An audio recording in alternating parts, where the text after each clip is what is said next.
Welcome, everyone. I'm your host today, and I'm here with Róża Szafranek, CEO of HR Hints, and I'm Maja Schaefer. I'm co-founder and CEO of Zowie, the AI agents platform. And let's start with something you probably already know. Most AI projects fail, but here's the part that might surprise you. They almost never fail because of technology. They fail because of the VP who nods in the meetings but quietly starves your projects of resources. Because IT and business are fighting over territory. Because your org chart looks nothing like your actual power structure. Róża has guided over 250 organizations through high stakes transformations, major acquisitions, hypergrowth, and AI rollouts. She's seen every type of organizational resistance and developed specific strategies to overcome it. She's personally my dear friend, and what we'll talk about today is something that we talk about quite often over dinners, cocktails, and what have you. So I know that she has deep expertise and great point of view. She helped me multiple times over the years with my HR challenges. Today, Ruja is going to share the actual diagnostic framework she uses to assess whether your AI initiative can survive. You'll learn how to spot both the obvious resistance and the covert kind that's much more dangerous, actually. And you will walk away with two specific leadership practices that keep projects alive when maybe enthusiasm alone is not enough. Okay, let's get started. Ruja, share with us, like, what do you see in the markets? Why do we even have this conversation? Starting from the pretty beginning, thank you very much for having me today.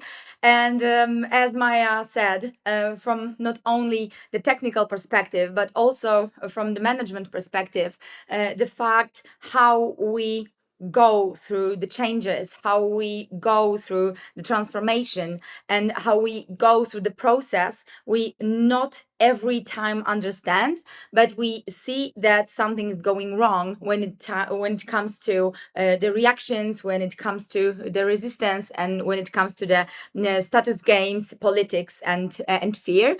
And when it comes to the scale, as Maya see that from the Zowi's perspective, when it comes to technical implementations, we see that from human and people perspective. So I think that will be the perfect mix today, just to share these perspectives, especially when we are talking about implementing AI. And not to go too long through this intro, as Maya said, we've met years ago. Yes, actually, we are not so young as we think always. I'm having a privilege to lead HR Hints, and we are taking not only responsibility to advise but also to take operational roles to manage the human side of changes and business transformation. And what we see not only from Zowie perspective when it comes to the technical implementations, but what we see on HR Hints side is the fact that in scale we see more, because of the fact that, of course, everyone can say that, okay, I have that experience of transformation and I've seen this and that effect, this and that mechanism, or this and that problem. But when we see that something is repeating in scale, we say, okay, this is the mechanism. This is the fact that we can repeat when it comes to the side of the team, the specific of the team. And what we can share today and what we'll be sharing during this webinar is the fact that these mechanisms are repeatable. What is on one hand not making us as specific and as super individual as we very often see when we are leaders. But on the other side, I think it's super helpful because it makes us less lonely. as we very often feel, like, okay, maybe I feel guilty, maybe I feel wrong about having troubles with transformation. And I think that just to kick off and just to start before we go to the merit, that it is not about management mistakes. It's about the mechanism and the, let's say, human and team's nature, that some mechanisms are repeatable and we can share this repetitiveness, especially when we are working in scale with many teams. So of course I'll be giving some narration and I'll be giving some repeatable examples, but of course, Maya, I'll be super happy to hear your feedback from your technical implementations experiences. I'm super interested because I know, because as you said, we are discussing it very often and we see how it can be repeatable, but I'm super interested in your perspective, like how it works from this mechanisms point of view, especially when it comes to AI implementations. And regarding the agenda, just to give you the overview from our side, the three aspects we want to focus on today, not only to be advisors, not only to be tech providers as Zowie, or people and interim management providers as HR Hints, but also having this execution part and understanding. Because very often what we see is the fact that advisory is pretty easy because we know what we should do. But when it comes to execution, when it comes to these routines, when it comes to these rhythms, we feel tired, we feel bored, or we just, missing that timelines. We just miss that types of routine that are absolutely occur to be successful. And just to give you some examples, after all, that's the plan. So on one hand, how it is changing today, how the theory looks like, after that how the execution looks like, and how in practice we can use it, and of course verification and examples. Okay, so not from negative point of view, and not to say like, okay, everything is pretty easy and management is pretty easy until we have people in our team, as negatives could say. But really, like from the theoretical point of view, when we are having the plan, where we are having estimations, where we are having iterations, when it comes to no matter what methodology we are using, or we are using waterfall, Scrum, or 2 weeks, 1 week iterations, 1 month, or whatever, even if we are having a plan to implement something, very often we see that we from the time perspective, when we are doing retrospectives, we see that we underestimate it. So okay, maybe it looks a little bit negatively that the people can break every plan, but really, when it comes to the underestimations, we see very often that only 10% of the plans, especially the plans that are made for longer than 1 quarter in the teams, are able to be delivered during the plan and according to the plan. And when it comes to these three battlegrounds we think about, the first thing are the differences in planning. So when we are talking about how we prepare, very rare we are thinking about the fact that we need time to build repetitiveness. So the problem from the strategic planning point of view, especially when we are looking back and we think what went wrong when we were planning, what we could do better, very often these claims, very often these conclusions we have are the problems with timelines, but not the fact that we assumed not enough time to have. But the main problem is the fact that we didn't estimate right the fact how repetitiveness takes time. So the fact, for example, from practical point of view, that we are estimating that the projects will take 3 months for 3 people, let's say. But we underestimate how long people will use to the routine. So from the leader's point of view, especially when we are implementing AI project or we want to bring a new technology to the team, we are in that place of innovation thinking, or we need that change as much that we think that other people are at the same stage. So we are too enthusiastic and we are thinking, okay, so if we are kicking off today, everyone else are at the same place where we are. So everyone should understand what we say.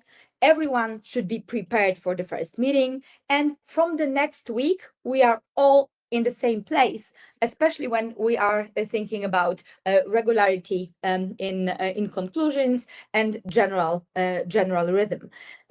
It's rarely, very rarely that case. When we are thinking about working with the team and building the repetitiveness, very often we should spend more time at the beginning just to build that routine.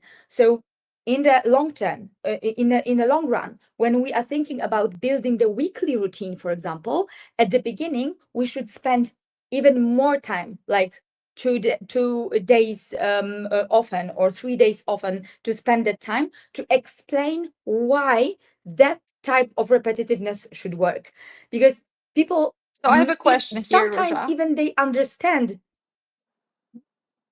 Let's Go, give absolutely. a yeah. So usually what we see are three scenarios when it comes to implementing AI in the organization. Like either comes from C-level. Let's say the CEO comes and says, okay, like we need to be AI native. Like I want to automate our customer support. Let's go. That's the first scenario. The second scenario is there is customer service leader that's tasked with automating support, like internally, externally, doesn't matter. Like this is their goal. And the first scenario is okay. IT has a goal of automating customer support, maybe internal communication, stuff like that. So three different types of leaders, I would say, and they really, in my opinion, cannot do it without the other two. Like how they should plan to make sure that they kind of avoid the mistake of, oh, this is my goal and I want to do it in a month, but I don't know how much time it will take you to be on board. Like let's say you're this customer service experience leader, like what they should do to make sure their project will be successful at this stage. Three things at that point.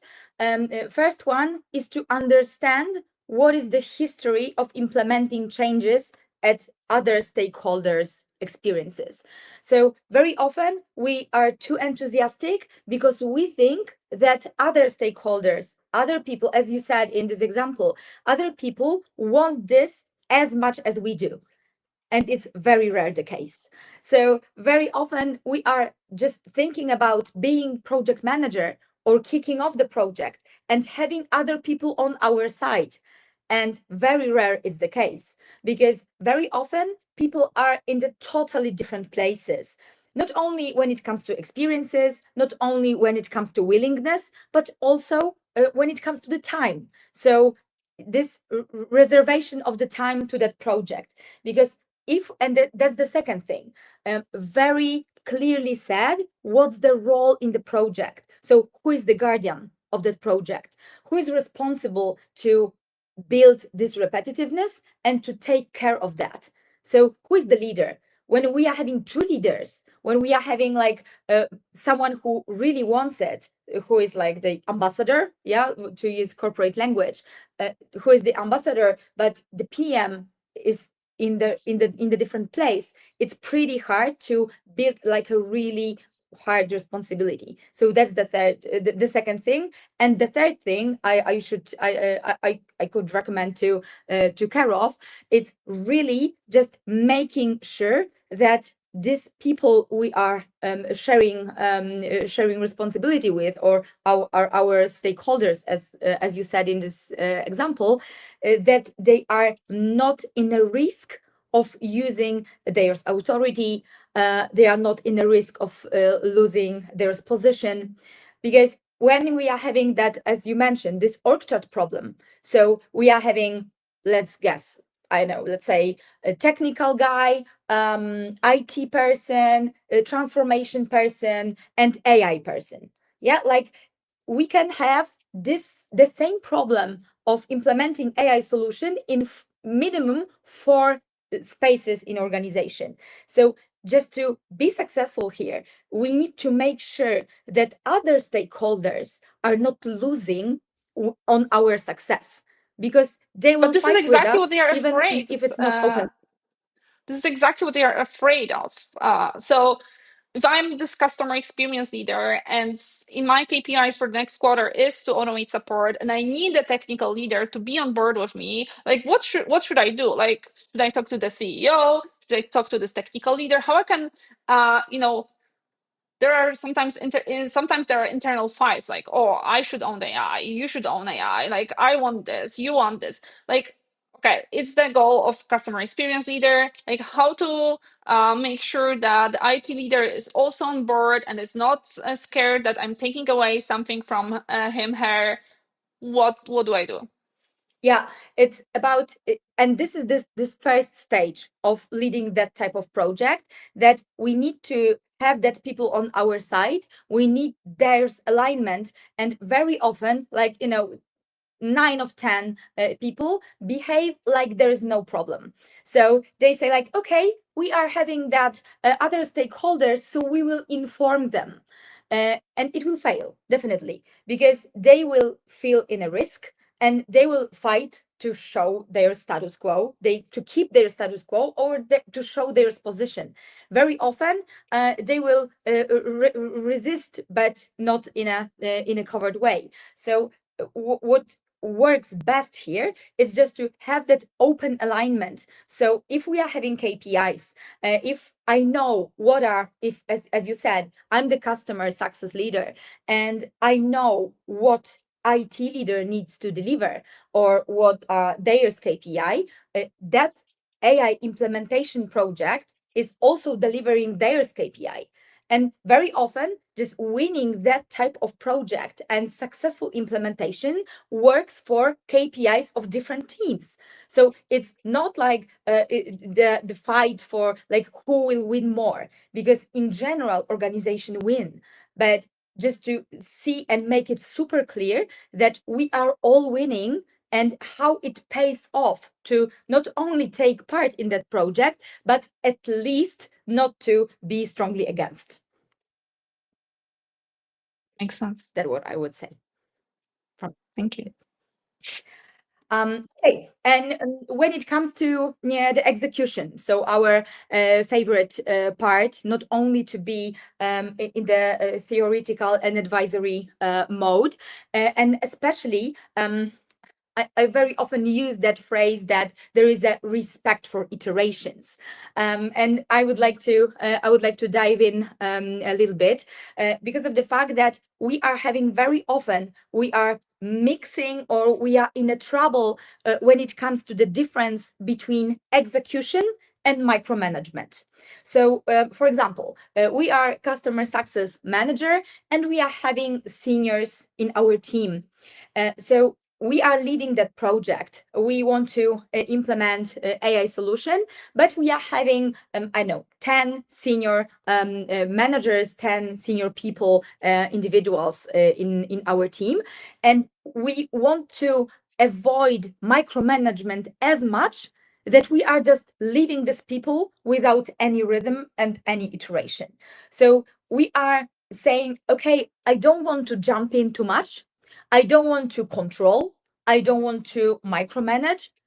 So I just let them work. Like, there is a really big problem with letting people go, with not giving them enough frames, not giving them enough context. And very often there is a problem with not executing enough and rather there is a problem, very rare, with the fact that there is a too much execution. Because of the fact that we are having, especially in Europe and in US, we are having this narration that rhythm and taking done tasks is pretty close to micromanagement. And I just want to clarify that pretty strong, that when we are implementing new things, strong execution, strong, I mean super clear on one hand, on the other hand, super regular and non discussable. So it's not about, okay, maybe we can start from weekly reports, and someone is asking, okay, we are having a lot of work, so maybe twice a month, or maybe monthly, or maybe from time to time. No chance to discuss it, because of the fact that we are very easily missing that rhythm we are kicking off with. And this is the way of negotiating the way how we execute. So that type of execution, being like super resistant here, being like super strong in these discussions, because people will resist. And I understand it from not only personal and social aspect, but also from our brain and neurological perspective. So the fact that we in general don't like changes, because we know that from social and cultural perspective, of course, our culture taught us that the change is the only thing that is obvious right now, and all that stuff. We know that from intellectual point of view, but from our old brains biological point of view, we feel that if we discovered that world is dangerous place as an old animal, and we are here, and we were able to be here still, we are just in that mode to behave in old way constantly.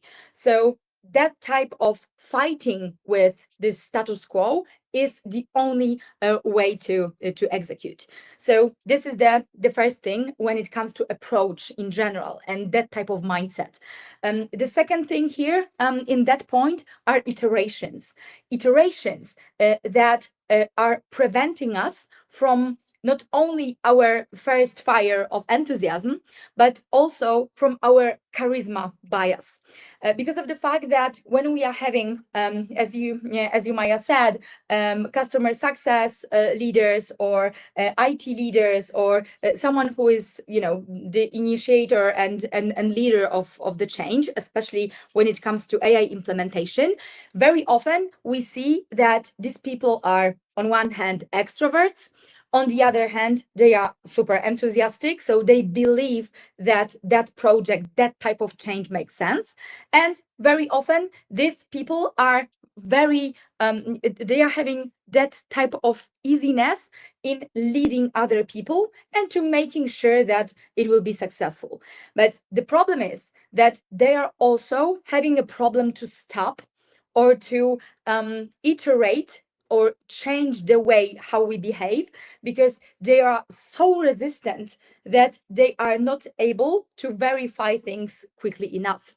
So the problem is, and it's the same with startups founders, for example, it's the same with project leaders in corporations, and that's this dark side of extroversion, that's the dark side of charisma. So that the fact that these time iterations will help and prevent us from that keeping the project on that fire of the single leader, and share this responsibility and take other people on board just to be successful in the project. This is like a super useful things, because we see that when we are looking at from retrospective point of view, when we are seeing at the projects that failed because of the fact that the leader who was super charismatic at the beginning was absent, or he moved or she moved to another project. So not to keep all the center of management of AI project on one person, on their charisma, their energy and extraversion, but on time iterations. So we are checking after every month, every quarter, depending, of course, on the scale of the project. So the time iteration is our point of reference, not the personal energy, power, and all that stuff. That's what I would focus on, and I'm just explaining a lot of psychological and social mechanisms here, because very often we are in that frames of myths here, or that thoughts about leadership who can that can make that problematic, because things are working very often not because of the system, not because of the program or because of the repetitive mechanisms in organization, but because of single leaders, and that's what we want to fight with. And when it comes to the last battleground, so the third one from my side, when it comes to checking and verifying projects, dynamics, and tools, we are building the different routine on that. So very often we think that the project leader is the one who is very useful, or we need that person or that type of kick-off leader, kick-off owner at the beginning. What is the most problematic when we see the people mechanisms why projects fail? They are very often not failing at the beginning. They are failing because of lack of verification regularly. So the most problematic timelines are hidden or out loud made resistance, but it is coming after 3 months. It is coming after 5 months. So very rarely, especially in new tech and AI projects, we see that strong no from the team at the beginning. At the beginning, people are observing, or they are even taking part in meetings, but they say, but they think like, okay, we'll see. Like, you are not the first crazy enthusiast wanted to implement or change something here. Let's give her a month. Let's give her half a year. We'll see, right? Very often people won't say that, but they think like that. And in their social bubbles in the company, they definitely behave like that. And even if we are able to kick off strongly, and that's what also I see at the beginning, that we are paying a lot of attention and a lot of time just to communicate and kick off well. We are spending a lot of money. I've seen great I think that you've seen even more. This super rich and highlights kickoffs. Let's kick off with a bomb and with a party, and this is not the crucial moment. After 3 months, after 5 months, after a year, this is the crucial moment, because these projects are dying in a silence. That's the crucial moment. That's I see great. you've unmuted. Yeah, I know that you have also some examples for us. So I'll have probably many more questions about some concrete examples, because yes, this is exactly like what we see. But I think the biggest challenge in general is in alignment and in like the ownership. Especially that AI is something new and requires a little bit different team setup, in my opinion, that other IT projects. So let's dive straight into it. Okay, and what I wanted to add as the last thing here is our, maybe it's intuitive, maybe you could elaborate on that from technical point of view, but very often what I see, the reaction when the project and implementation is starting to fail, it's changing a tool. So like let's add more tech, or let's add another way of reporting, like another tech, another tool, another reporting stuff, whatever. And as And I've like, already why you stated, need like There is a delay, guys, and this is like it doesn't allow a good conversation, to be honest. This is a message to Constante. What I've already stated is exactly that those AI projects usually don't break because of technology, but because of people decisions and or indecisiveness, actually. So yes, exactly this. Yeah. Okay.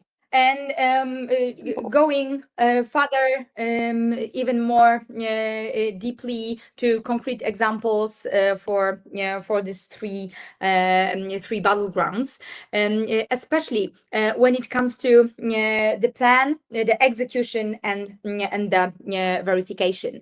One thing is to get the difference between your plan and your ambitions. And very often, what I see, and that's the first example I want to go through, because that's our experience from last quarter. We were closing the project when it comes to AI implementation, and we were trying to make it alive again, just to not to use harder language. But when it comes to, especially when it comes to the problem with experience of the team and concrete possibilities of that team, when we are taking super experienced leader, when we were taking someone who is super extra great senior project manager just to implement our AI solution, our AI implementation, super important is to look as deeply as it is only possible in the context. Because what I've seen in that case was that extra experienced leader came from the other company. He was new to the company, and he didn't, and it's not about his fault, but the fact that he didn't understand well enough the context. So this org chart case, we discussed that very often, especially in big organizations, especially in enterprises, in corporations, we are having minimum three spaces, minimum three teams that can be leaders of AI change. And if someone is joining, so having that bias and having that claim that he is new and he doesn't understand, so we are so specific and he doesn't feel our specification, and these other stakeholders who should be part of that project and who should be aligned, and they are also able to deliver their KPIs and their goals thanks to his work. But he didn't make enough context understanding and didn't make enough alignment work just to make them aligned to deliver and to have the same goals, the same roadmap, and the same plan. And what really failed here was the fact that he was leading that implementation, that change, and he was planning to deliver it in 2 quarters. And after this 6 months, exactly 5, as I remember, actually he was fired. However, he was hired for the position of AI officer. So it was the company around 5K people, and he was that department was built especially to lead that project. So we know that also from your tax perspective, I think like it's quite obvious that 2 quarters are not enough, absolutely. But that type of not only battling with each other, but also that type of competitiveness was so hard because these guys from IT, these guys from technology, these guys from innovation, these guys from other teams who should be aligned and could be aligned. And it was from the merit point of view, it was possible, but that type of work wasn't done. And he was just, after 3 months, he wasn't able to do anything because that status quo alignment that was built against him was so strong that no one wanted to work with him. So this is very very interesting because it's very kind of common pattern right now that companies see they cannot actually implement any innovation internally with their existing team, or at least they feel so, and they bring an external AI leader. It's either chief AI officer, like AI head of AI. There are so many open roles like that right now. So what would you advise the C-level of such an organization? Like, does it even make sense to bring such a person? Like, should they do this internally with the existing resources? Can this AI person be successful? Like, what should be their thinking process here? and that's maybe it's not the easiest answer, especially for C-level leaders or C-level -1, -2. Very often what I see, it really needs to maybe not be driven by CEO himself or herself, but very often it should be covered or aligned with the highest levels, because that type of alignment between very high positions, especially like innovation, transformation, changes, IT, and so on, it needs to be done by their boss, because Mm. people will fight between each other to be the leader, at least on a status quo. So they want to not always they have time to do that. So in like in real life, they don't have resources, they don't have time, very often they don't have knowledge, but they cannot admit that, of course, because it's against their the corporate interest.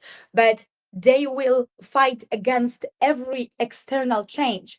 So I definitely wouldn't recommend to have that mindset. Okay, let's hire someone and he will bring innovation from outside.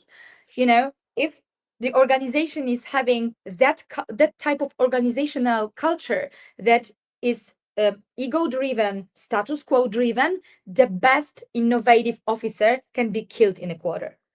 I mean, when it comes to the project and innovation, of course. Of course. Okay. Yeah. So Uh, hire or not hire? So hire if, or like what? I need AI tomorrow. Like, what do I do? Definitely, I would make that. That's hard because it really needs time and understanding from C-level point of view. So the answer very often is that the boss. I don't think it needs to be CEO every time, but very often it needs to be C-level or C-level -1 to understand what is the problem. If the problem is that we really want to give that to one officer just to have responsibility in one hand, and what about others?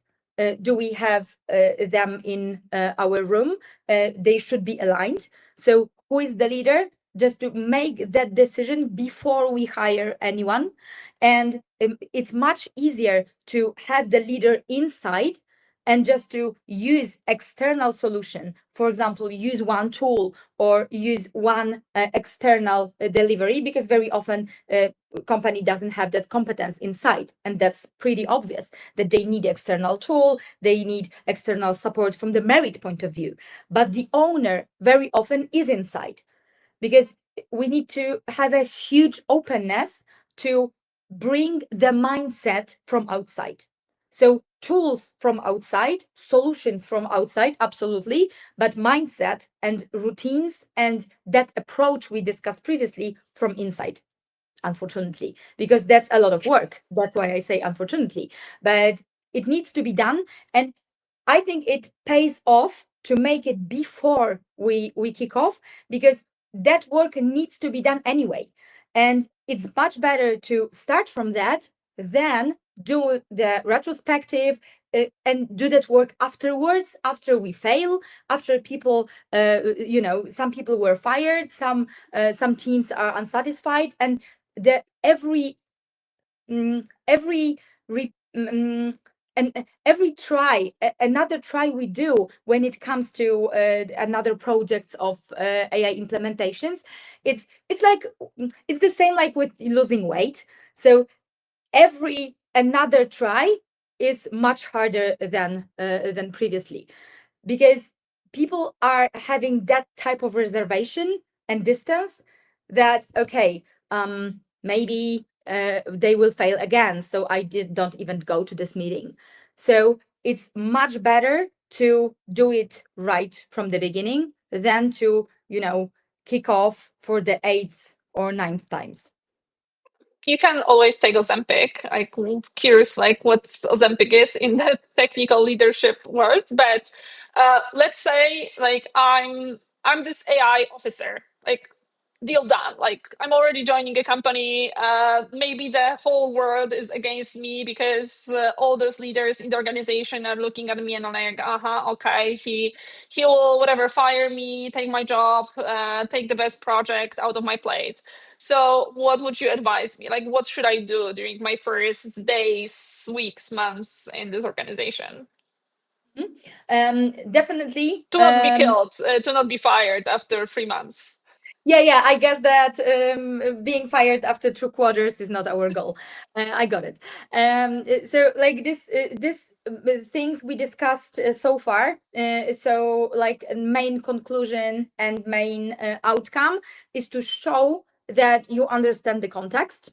So you've learned what organization was doing previously, what was that long learning path, what are the experiences of seniors, how the org chart looks like. And it's not about, okay, could you send me PDF with org chart? No, how really does it look like? Who is the strongest person? Who is the ambassador of the change? Who is the blocker of the change? Who are these, old gangsters who are working here from 15 or 20 years, and they always know everything before anyone does.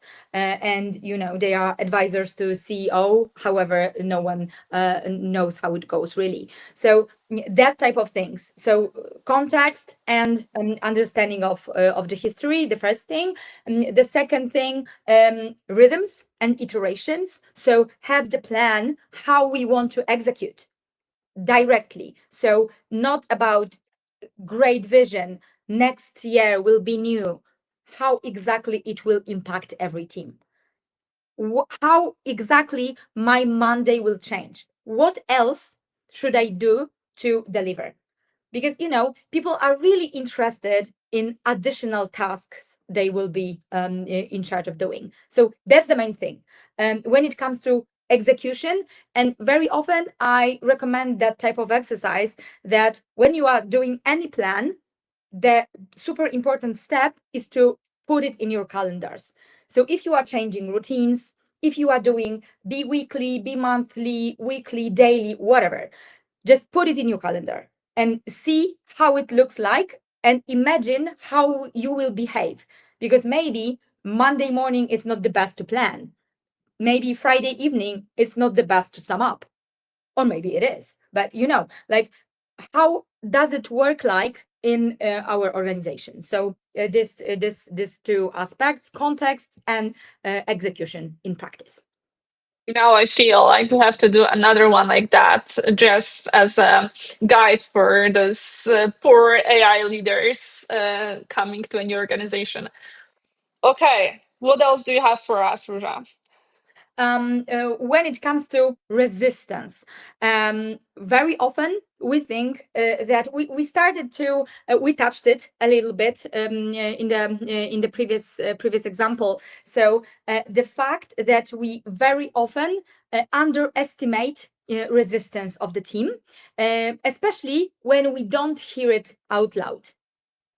Yeah, and especially when we are thinking about, okay, what people said. Very often when we are doing all hands or town hall, we are asking like, okay, and we kicked off the project, what people said.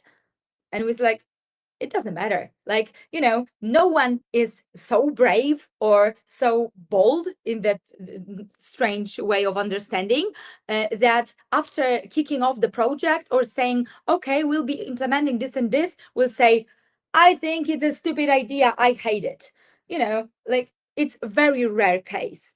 Very often people think like that. Very often people will negotiate with their team leaders or their colleagues, but quite often the really hard negotiations are in practice again. So, and don't underestimate the dark side of the force that is really missing the meetings, for example, or not delivering things on time. That's the way of negotiating delivery, especially in innovation area. So it's not the fact, it's not the question if people like your idea. The question is if they regularly deliver, and if they, from out loud perspective, if they discuss. And it's even much better if it's open discussion. And we really like that type of criticizers who are coming and say like, I hate it, I think it will fail.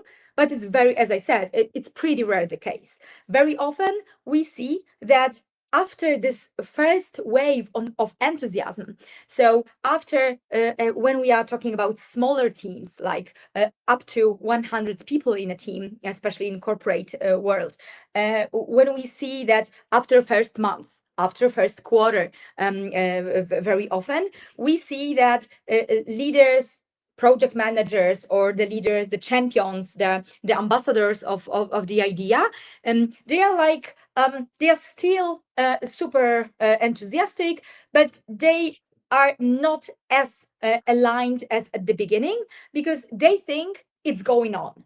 And that's super dangerous moment. And the moment I wanted to give here in this example is the case that when we were doing that interviews, because we were kicking off and we were getting into on board working with the company during that implementation. And what we've discovered, they were completely on a different stages when it comes to the mindset of that project. So, the same team, 80 people in department, and big corporation, thousands of people, but business case built firstly on one department. Department up to 100 people, 80 plus, and the project manager and the leader of that project was saying, it's going perfectly. We kicked off.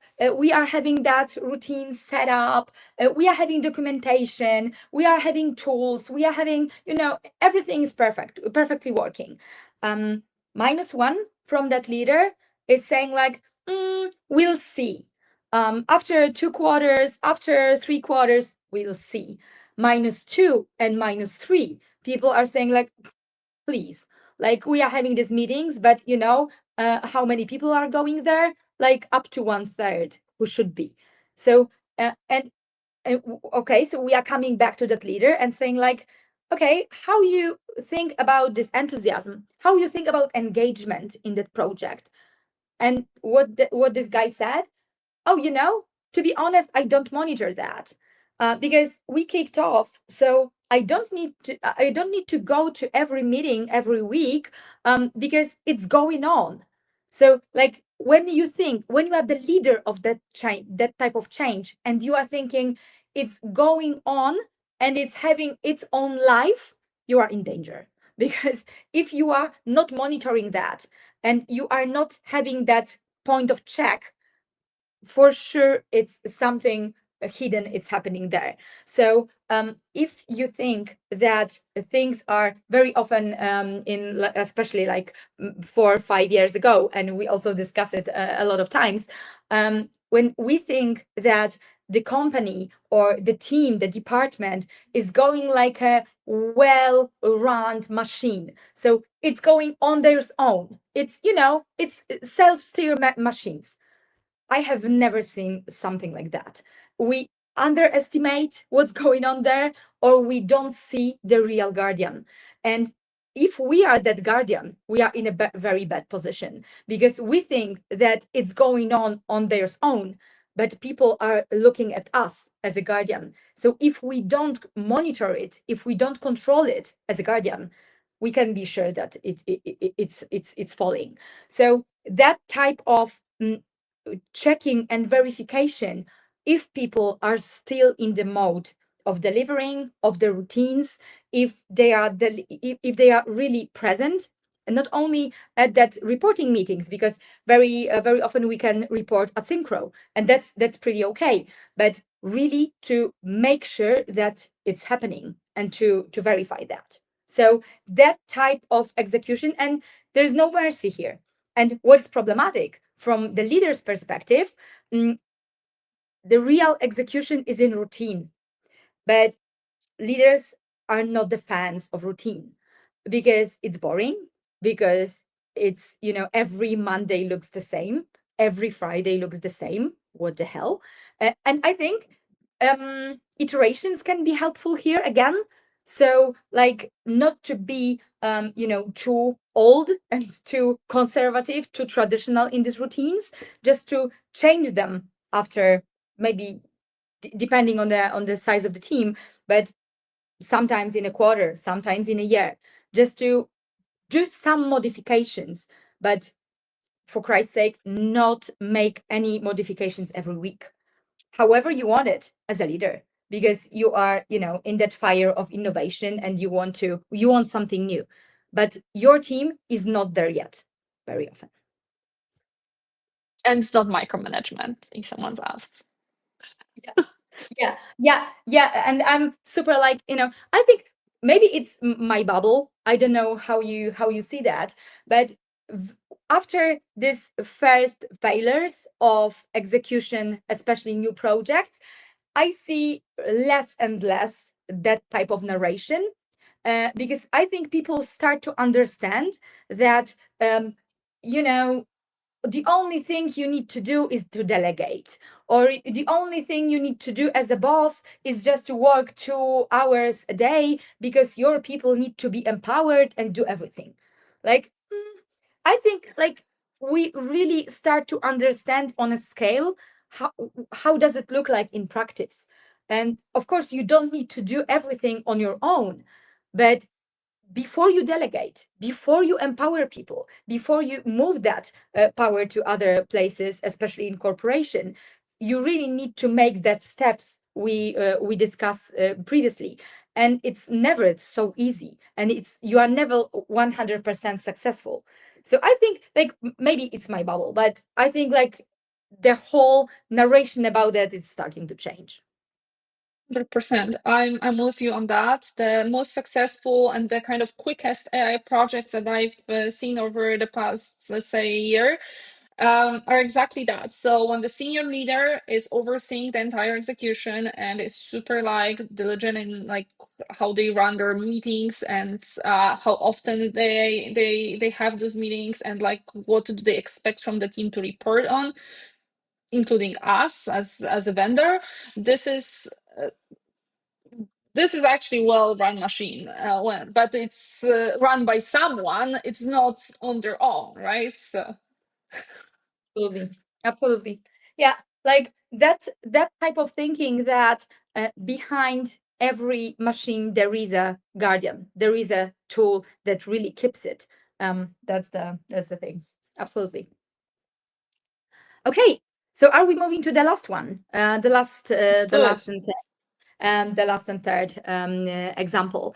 So not only to have that regular pulse checks, but also to have that difference between micromanagement and execution we discussed previously. But what I see very often, and that's the last example is about, that so many organizations is not setting goals in any space.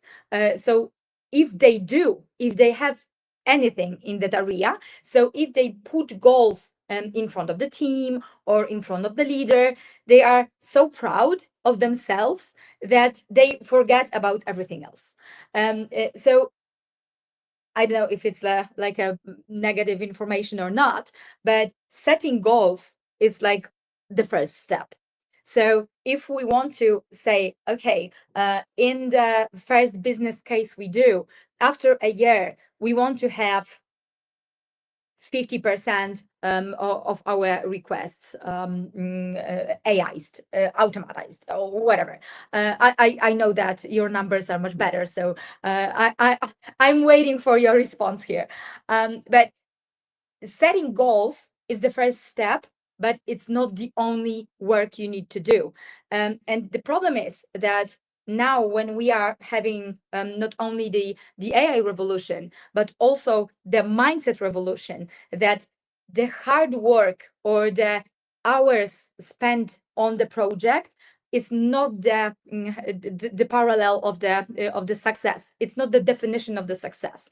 Even 5 years ago, a decade ago, and all that contexts from the historical point of view taught us that we are spending a lot of time on the project, so that time spent makes it valuable. So the fact that we are really in that mode of changing the success definition, and it's not about time spent, it's not about goals settled, but it's also about the way how we do that on a daily basis. So the thing that we need to understand, and in that example, having goals, for example, just to reduce costs, reduce time spent in a year, or have the requests that are repeatable reduced, for example, or whatever we do. And very often we are so sticked to the goal we need to deliver that we don't build these zoom out practices. So we even have that regular pulse check. We even have that routines, these rhythms. So we build that understanding that it's about process, it's about execution, it's about alignment from psychological and social aspect, but we very rare do that external perspective.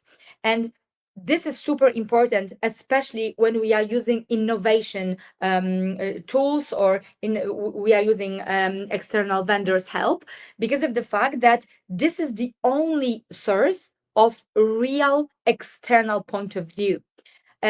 As very often we are saying that it's super hard to say that our own children is stupid. It's pretty hard to judge on someone we love, and it's pretty hard to judge the project we are part of from 5 years. And it's from psychological point of view, it's very hard also to admit that. When we see from the compliance point of view, when we see the HR point of view, there is a reason why people in corporations cannot report to their husbands or to their wives, because you are not have that reservation, you are not have that distance to judge someone's work with no bias. And we understand that on one hand, but on the other hand, we think that with the projects it works differently. Why? It works the same, in fact. So there is a reason why you are, even if you are having quite nice transformation officer, you are having quite a great mind in the position of CTO, technology officer, you really need the external point of view to be able to verify how it is working when it comes to pulse check, iterations, and the effects.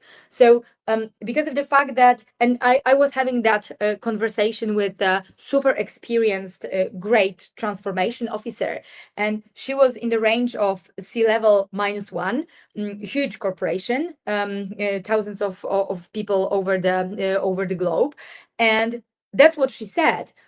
She said, I need external people to help me implement innovation because I'm not able to judge my own child. And she's having like a great position in organization, so she can say that. Very often we are trusting our people who say, absolutely, we don't need any external help.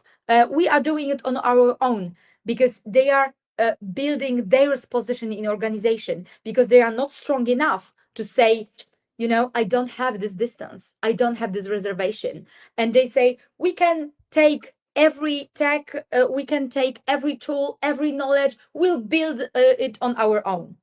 You will not, because you are not able to zoom out. You are not able to even, just for the retrospective, even most experienced managers are super helpful, are super grateful when they can see the external perspective on their own processes.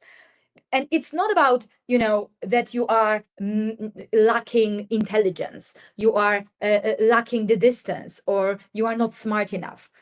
You just can't leave yourself and stand alone. So use external people, not because they are smarter than you, not because they are better than you, but because they are not in your shoes, and that's their privilege. So very often what I see, very often people know that or feel that, but due to corporate gains, they cannot admit it out loud. So very often that's the C-level decision, that's the director's decision, that's the business department's chief, manager, director, whomever decision, because these people who should say that will not. Yeah, I totally second that. And you probably guys think right now that all like people in the corporation, they think like they look at their project in in a way that they think it goes like super positive and everything is fine, but while like external people will say, oh no, it's actually not going so well. But there is actually like, for sure it happens, but there is also the second part where it's quite the opposite. So people internally like work from day to day, work to week on a project, and they constantly feel like it's not enough, like we are not there yet, we are not there yet. And they lack the external perspective that, hey, like you are actually quite there. And what's the challenge with that is what we call like, you can run POCs for like literally years and never go live with a project because you feel like it's not good enough, it's not good enough. And then you actually run it, you risk it, and you see, oh, it works. And like people are happy with what we delivered and stuff like that. So external perspective of a vendor, of a consulting company, etc., can help you with understanding, hey, you're actually already there, and you can run your project live. So that's just kind of another perspective, because the zoom out is, it's twofold. Like it can be both negative and positive. Absolutely, absolutely. Okay. And that's it Wrapping from. up, and I heard you have something for us and for audience, Róża.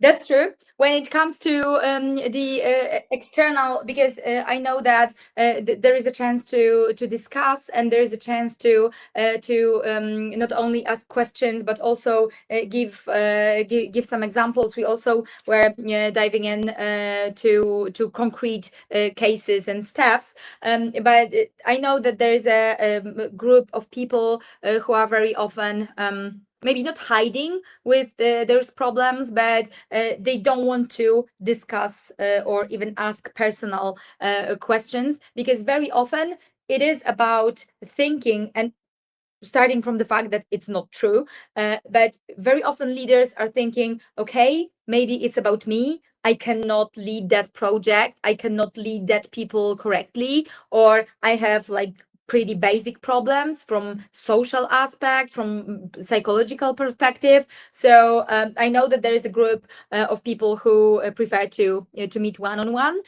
So that's what we've prepared for today, and just to have some time to discuss individually. It's just half an hour, and I promise I don't talk as much as today. So I'm just keeping my extroversion, and I'm just listening, basically, for first 5 people who would like to discuss one-on-one, who need to, not only need to externally verify how they think, how they operate, but also just to meet and verify that external eye.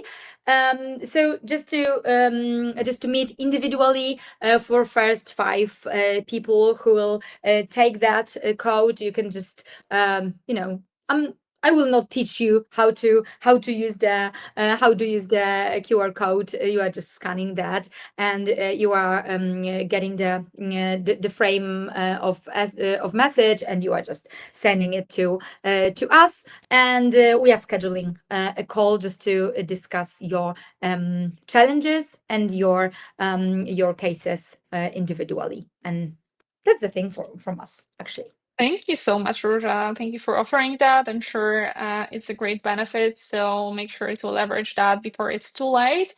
And I wanted to say big thank you for this conversation and your tips. I already have so many ideas about more specialized webinars, podcasts. So Yeah, like as you said, like a guide for AI leaders for who needs that. Yeah. for customer service leaders, for AI leaders, for IT leaders, because all of them have actually quite different challenges. And I feel like today we kind of scratched the surface, and there is so much more to uncover. So if you are guys interested, let us know. I will try to steal Róża time for the next one, and give you guys some expertise and knowledge that Róża gathered over the years. Thank you so much. Make sure to follow us, and see you to the next one.